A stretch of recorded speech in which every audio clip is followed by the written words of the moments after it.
नमस्कार मित्रों। तो आज हम जानेंगे कि विक्रम संवत से पूर्व कौन कौन से संवत थे और विक्रम संवत कब से चला है। तो मित्रों उससे पूर्व ये जान लेते हैं कि ईसा पूर्व और इसी पूर्व में क्या फर्क है। तो ईसा मसीह के जन्म के आधार पर ग्रेगोरियन कैलेंडर की शुरुआत हुई, अर्थात कि अंग्रेजी कैलेंडर ईसा मसीह के जन्म के समय से चला आ रहा है।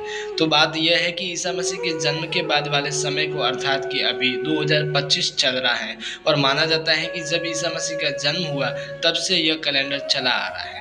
तो मित्रों ईसा मसीह के जन्म के बाद के समय को ईस्वी कहा जाता है और ईसा मसीह के जन्म के पूर्व के समय काल को ईसा पूर्व कहा जाता है। तो दर्शकों, विक्रम संवत ईसा मसीह के जन्म से 57 वर्ष पूर्व से शुरू हुआ, इसलिए इसे 57 ईसा पूर्व शुरू हुआ माना जाता है और वर्तमान में मार्च 2025 से विक्रम संवत 2081 चल रहा है, अर्थात कि विक्रम संवत 2081 वर्षों से चला आ रहा है। इसके बाद शक संवत भी शुरू हुआ जो 78 ईस्वी पूर्व हुआ, अर्थात कि अंग्रेजी कैलेंडर के 78 साल बाद। तो साथियों, एक बात और है कि विक्रम संवत से पूर्व कौन कौन से संवत थे।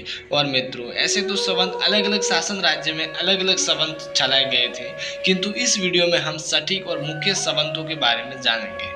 तो सतयुग में ब्रह्म संवत जो ब्रह्मा के समय से शुरू हुआ, और स्वयंभू संवत जो स्वयंभू मनु के समय से शुरू हुआ, और त्रेता युग में वैवस्वत संवत जो वैवस्वत मनु के समय से शुरू हुआ, और राम संवत जो भगवान राम के राज्याभिषेक के समय से शुरू हुआ, और द्वापर युग में कृष्ण संवत जो भगवान श्री कृष्ण के जन्म से शुरू हुआ, और उसके पश्चात आया युधिष्ठिर संवत जो 3168 ईसा पूर्व में शुरू हुआ।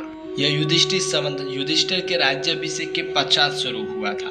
और इसके बाद आते हैं कलयुग के। तो कली संवत कलयुग की शुरुआत से शुरू हुआ जो कि लगभग 3102 ईसा पूर्व माना जाता है, अर्थात कि युधिष्ठिर संवत के 36 साल के बाद में कलयुग संवत शुरू हुआ था। और फिर आया विक्रम संवत, विक्रमादित्य के समय से शुरू हुआ जो कि लगभग 58 ईसा पूर्व माना जाता है।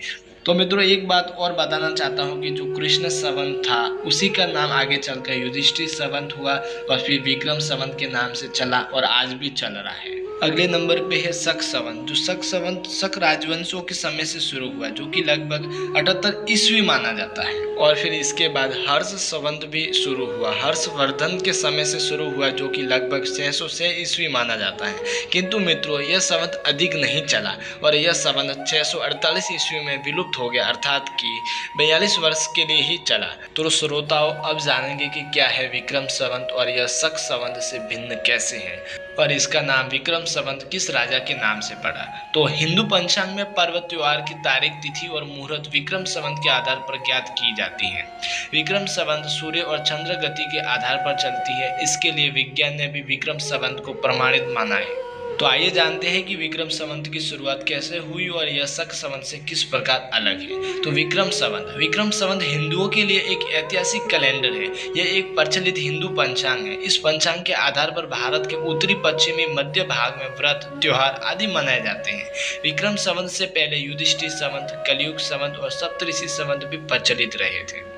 राजा विक्रमादित्य बहुत ही न्यायप्रिय और अपनी प्रजा का हित चाहने वाले राजा थे। उन्होंने शकों के अत्याचार से कई राज्यों को मुक्त कराया था और अपना शासन स्थापित किया था। इसी विजय की स्मृति के रूप में राजा विक्रमादित्य ने विक्रम संवत पंचांग का निर्माण करवाया था। विक्रम संवत उस दिन पर आधारित है जब सम्राट विक्रमादित्य ने शकों को हराया, उज्जैन पर आक्रमण किया और एक नए युग का आह्वान किया। इस संवत को नेपाल में भी मान्यता दी जाती है। इस संवत के निर्माण के 136 साल बाद शक संवत का आरंभ हुआ। और कैसे काम करता है विक्रम संवत। तो हिंदू कैलेंडर का पहला महीना चैत्र और आखिरी महीना फाल्गुन होता है। चैत्र नवरात्रि की शुरुआत से ही हिंदू नववर्ष का आरंभ हो जाता है। हर साल चैत्र प्रतिपदा तिथि से नया विक्रम संवत शुरू हो जाता है। विक्रम संवत का आरंभ 57 ईस्वी पूर्व हुआ था, इसलिए हिंदू विक्रम संवत अंग्रेजी कैलेंडर के वर्ष से 57 वर्ष आगे चलता है। विक्रम संवत कैलेंडर चंद्र आधारित है। हिंदू कैलेंडर में कुल 12 माह होते हैं जो इस प्रकार है: चैत्र, वैशाख, ज्येष्ठ, आषाढ़, श्रावण, भाद्रपद, आश्विन, कार्तिक, मार्गशीर्ष, पौष, माघ और फाल्गुन। और हिंदू कैलेंडर के सभी महीने नक्षत्र के नाम पर रखे गए हैं। पूर्णिमा तिथि पर जो नक्षत्र रहता है उसी नक्षत्र के नाम पर हिंदी महीनों के नाम रखे गए हैं। जैसे चैत्र का महीना चित्रा नक्षत्र के नाम पर रखा गया, इसी प्रकार वैशाख विशाखा नक्षत्र के नाम पर है, तो वही ज्येष्ठ महीने ज्येष्ठा नक्षत्र के नाम पर रखा गया है। हर महीना कृष्ण और शुक्ल पक्ष के आधार पर 2 भागों में विभाजित किया गया है। और अब जानते हैं शक संवत और विक्रम संवत में अंतर। तो शक संवत को सरकारी मान्यता प्राप्त है। इसका आरंभ विक्रम संवत के बाद हुआ। शक संवत का नया महीना अमावस्या के बाद शुक्ल पक्ष से शुरू होता है। यह अंग्रेजी कैलेंडर से 78 वर्ष पीछे है, अर्थात अभी शक संवत के अनुसार 1945 शक संवत चल रहा है। विक्रम संवत का नया महीना पूर्णिमा के बाद आने वाली कृष्ण पक्ष से होता है। यह संवत अंग्रेजी कैलेंडर से 57 वर्ष आगे है, अर्थात अभी 2081 विक्रम संवत चल रहा है। और साथ ही मित्रों, शक संवत से विक्रम संवत 136 वर्ष आगे चल रहा है।